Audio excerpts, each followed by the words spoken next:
3 से 4 मिनट लगेगा।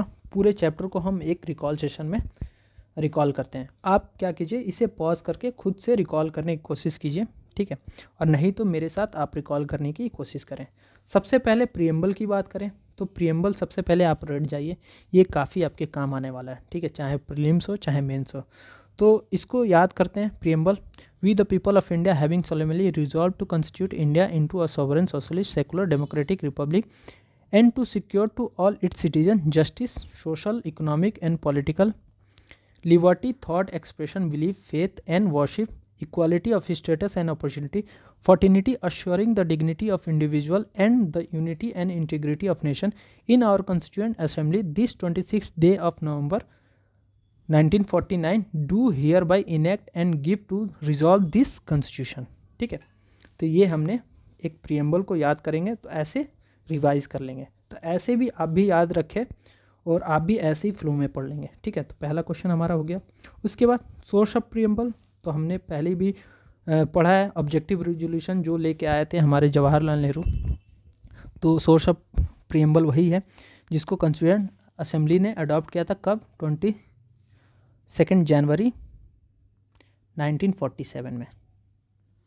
यही था ना, आई थिंक, एक बार देख लीजिएगा, सॉरी ये गलत भी हो सकता है, लेकिन 26 जनवरी था, ठीक है। सोर्स ऑफ, उसके बाद अगर पूछ दिया कि ये कहाँ से बोरो किया गया है तो अमेरिकन कॉन्स्टिट्यूशन से।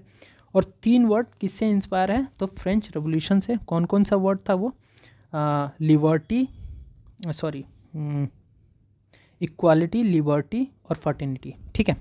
ये 3 वर्ड फ्रेंच रेवोल्यूशन से लिया गया।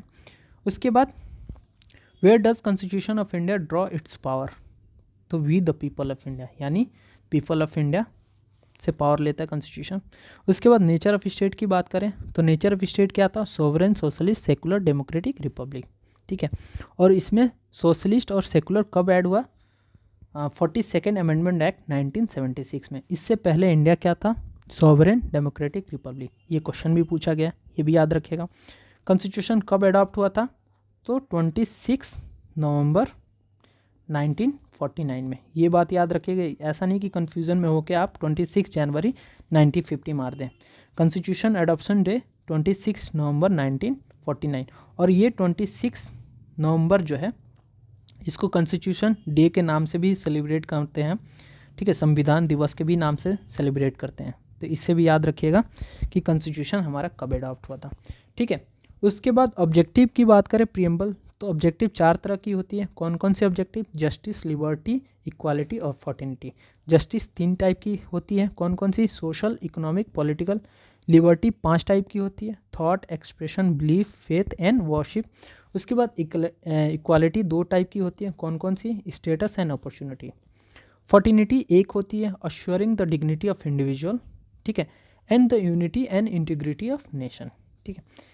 ये क्वेश्चन पूछा गया यूपी पीसीएस में, ठीक है, ऐसे ही कि आप एक क्रोनोलॉजी में सजाएं कि किसमें कितने कितने टाइप की बात की जाती है। तो उसमें सबसे ज़्यादा लिबर्टी में 5 टाइप है, ठीक है। उसके बाद 3 जस्टिस बात की जाती है, ठीक है, सोशल, इकोनॉमिक, पॉलिटिकल।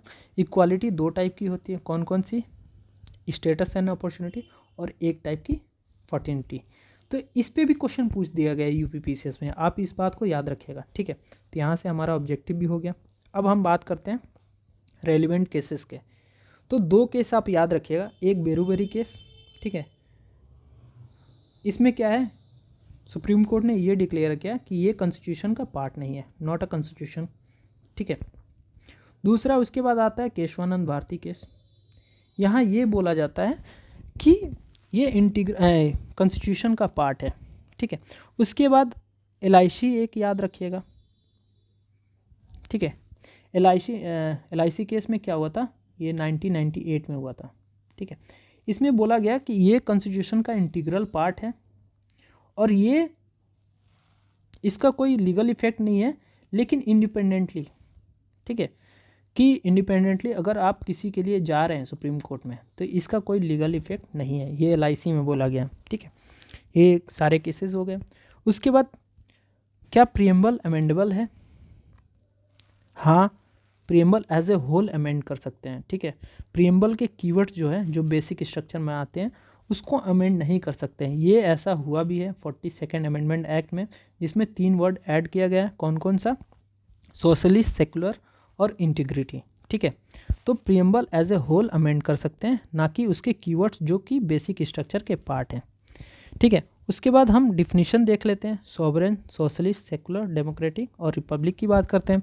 सॉवरेन का मतलब ये होता है कि free from external and make your own decision, चाहे वो इंटरनली हो चाहे वो एक्सटर्नली हो। उसके बाद सोशलिस्ट की बात करते हैं, तो इंडिया जो है डेमोक्रेटिक सोशलिस्ट है, ठीक है, ना कि कम्युनिस्ट सोशलिस्ट है। और डेमोक्रेटिक सोशलिस्ट का मतलब ये एम ये होता है कि end of poverty, end of diseases, end of inequality. ठीक है, तो ये होता है। और सोशलिस्ट में बात करें तो इंडिया जो है वो मिक्स गांधीज़म और मार्क्सिज्म के ऊपर बात करता है। ठीक है, फिर उसके बाद आ जाते हैं सेकुलर की बात करते हैं, तो इंडिया का कोई स्टेट रिलीजन नहीं है और सारे रिलीजन को इंडिया इक्वली ट्रीट करता है।